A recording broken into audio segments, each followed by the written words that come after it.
Hello students, तो चलिए आज हम लोग शुरुआत करते हैं क्लास 9 के एक्सरसाइज 11.1 के क्वेश्चन नंबर 7 का, जो कि है a joker's cap is in the form of a right circular cone of the base radius 7 centimetre and height 24 centimetre.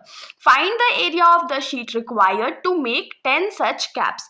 तो इस क्वेश्चन में हम लोगों को क्या बोल रहा है कि हमारे पास एक जोकर का कैप है जो कि किस शेप में है, तो राइट सर्कुलर कोन के शेप में है, और उस जोकर के कैप का जो रेडियस है वो 7 सेंटीमीटर है और जो हाइट है वो 24 सेंटीमीटर है।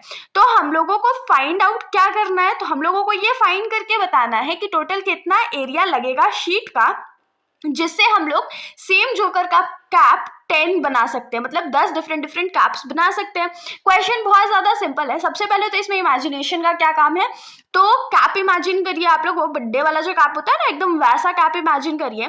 अब इसमें क्वेश्चन या लॉजिक क्या है कि हम लोग CSA फाइंड करेंगे कि TSA फाइंड करेंगे। तो इसके लिए क्या करना पड़ेगा, इमेजिन करिए आपके सामने वो कैप है, ठीक है। अब देखिए उसका नीचे वाला जो सर्कुलर पार्ट होता है वो तो नहीं होता ना, नहीं तो फिर कैप पहना कैसे जाएगा। सिर्फ ऊपर वाला पार्ट होता है जो कि ट्रायंगुलर शेप में होता है, तो उसको ही हम लोग फाइंड करेंगे। और जब हम लोग उसको फाइंड करते हैं तो हम लोग क्या फाइंड आउट करेंगे, CSA फाइंड करेंगे। तो ये तो पता चल गया कि ठीक है हम लोगों को CSA फाइंड करना है, लेकिन CSA का फॉर्मूला क्या होता है, पाई आर एल होता है ना। एल का वैल्यू तो हम लोगों को गिवन ही नहीं है, मतलब स्लैंट हाइट जो है वो गिवन नहीं है, तो उसको निकाल लेंगे, कौन सा मुश्किल बात है। तो चलिए सबसे पहले तो हम लोग फिगर से शुरुआत करते हैं। मान लेते हैं कि ये हमारा जोकर का कैप है जिसमें नीचे का जो पोर्शन है वो सर्कुलर है और बेस का रेडियस हम लोगों को ऑलरेडी 7 सेंटीमीटर गिवन है। और जब भी क्वेश्चन में सिर्फ हाइट लिखा रहेगा, मतलब हम लोग को समझना है कि वो परपेंडिकुलर हाइट है। तो परपेंडिकुलर हाइट कितना हम लोग को गिवन है, 24 सेंटीमीटर गिवन है, ठीक है। तो आप सबसे पहले क्या लिखेंगे, गिवन लिखेंगे। तो गिवन हम लोगों को क्या है, base radius is equals to 7 centimetre है, बेस रेडियस हमारा 7 सेंटीमीटर है। और नेक्स्ट हम लोग क्या लिखेंगे, तो परपेंडिकुलर हाइट, तो ये क्या हो जाएगा, परपेंडिकुलर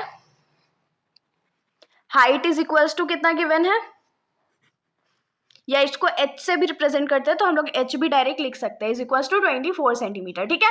लेकिन सबसे पहले तो हम लोगों को क्या फाइंड आउट करना है, तो स्लैंट हाइट करना है। तो स्लैंट हाइट फाउंड करने के लिए हम लोग क्या करेंगे, यहाँ पर L का वैल्यू निकालेंगे। तो ये क्या हो जाएगा, L square is equals to H square plus R square. Slant height निकालने के लिए तो हमारा यही फॉर्मूला होता है ना, L square is equals to H square plus R square. लेकिन हम लोगों को L स्क्वायर नहीं निकालना है, सिर्फ L का वैल्यू निकालना है। तो ये जो स्क्वायर इधर लेफ्ट साइड में है उसको जब हम लोग राइट साइड में भेजेंगे तो वो क्या हो जाएगा, रूट में कन्वर्ट हो जाएगा। तो L हमारा यहाँ रह गया। H के जगह हम लोग क्या लिखेंगे, 24 सेंटीमीटर का स्क्वायर प्लस रेडियस जो हमारा 7 है, तो ये 7 सेंटीमीटर का स्क्वायर। तो 24 का स्क्वायर किसको याद है, जिनको भी याद है वो लोग कमेंट सेक्शन में बताइएगा जरूर 24 का स्क्वायर होता क्या। और जिनको नहीं याद है उसके लिए हम लोग फाइंड कर लेते हैं 24 इंटू 24। तो 4 4 जा 16, बाकी हाथ में रहा 1, 2 4 जा 8, 1 9, 2 4 जा 8 और 2 2 जा 4, तो ये क्या हो जाएगा 576। तो 24 का स्क्वायर हमारा क्या हो गया, 576 सेंटीमीटर स्क्वायर प्लस 7 का स्क्वायर क्या होता है, ये तो बच्चे को आता हो, क्या होता है, तो 49 सेंटीमीटर स्क्वायर, ठीक है। अब इन दोनों को हम लोग ऐड कर देते हैं। तो जब इन दोनों को हम लोग ऐड करेंगे तो हमारा जो आंसर है वो आएगा 625 सेंटीमीटर स्क्वायर। और L का वैल्यू अगर हमारा रूट अंडर 625 सेंटीमीटर स्क्वायर आ गया तो इसका मतलब क्या हुआ कि 625 किसका स्क्वायर होता है, तो 25 का होता है, सेंटीमीटर स्क्वायर है, तो जब रूट के बाहर आएगा तो वो 1 सेंटीमीटर बाहर आ जाएगा।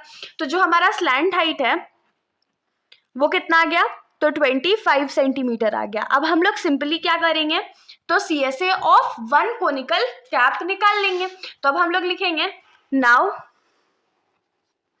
CSA of one conical cap is equal to क्या हो जाएगा, पाई आर एल, ठीक है। तो पाई का वैल्यू हम लोग क्या ले लेंगे, 22/7 इंटू रेडियस तो हम लोगों को क्वेश्चन में गिवन था, कितना गिवन था, तो 7 सेंटीमीटर, और स्लैंट हाइट हमने जस्ट निकाला है जो कि 25 सेंटीमीटर। तो 7 और 7 तो कट आउट हो गया, तो हमारे पास क्या बचा, 22 इंटू 25 और सेंटीमीटर इंटू सेंटीमीटर, सेंटीमीटर का स्क्वायर। तो ये क्या हो जाएगा 25 इंटू 22, 5 2 जा 10, बाकी हाथ में रहा 1, 2 2 जा 4 1 5, 5 2 जा 10, बाकी हाथ में रहा 1, 2 2 जा 4 1 5, तो 550 सेंटीमीटर स्क्वायर हो गया। तो मतलब कि एक कैप के लिए हम लोगों को कितना एरिया ऑफ शीट रिक्वायर्ड होगा, 550। तो अब इसको हम लोग लिख लेते हैं स्टेटमेंट में। तो अब यहाँ पर स्टेटमेंट में हम लोग क्या लिखेंगे, area of sheet required to make 1 cap, एक कैप बनाने के लिए हम लोगों को कितना शीट रिक्वायर हो रहा है, तो 550 सेंटीमीटर स्क्वायर। तो ये तो बहुत सिंपल हो गया, तो यहां से हम लोग क्या लिखेंगे, therefore area of sheet required to make 10 such caps is equal to क्या हो जाएगा, तो 10 इंटू 550 सेंटीमीटर स्क्वायर, और जब हम लोग इन दोनों को मल्टीप्लाई कर देंगे तो क्या हो जाएगा, 5500 सेंटीमीटर स्क्वायर, और यही हमारा आंसर हो गया। तो इसके साथ हमारा ये जो सॉल्यूशन है यहीं पर खत्म हो जाता है। अगर आप लोगों को कोई भी डाउट है तो आप लोग बेशक कमेंट सेक्शन में पूछ सकते हैं, वरना अगर आप लोगों को वीडियो अच्छी लगी तो वीडियो को लाइक करिएगा और मेरे चैनल को बिना सब्सक्राइब करे कहीं भी मत जाइएगा। Thank you.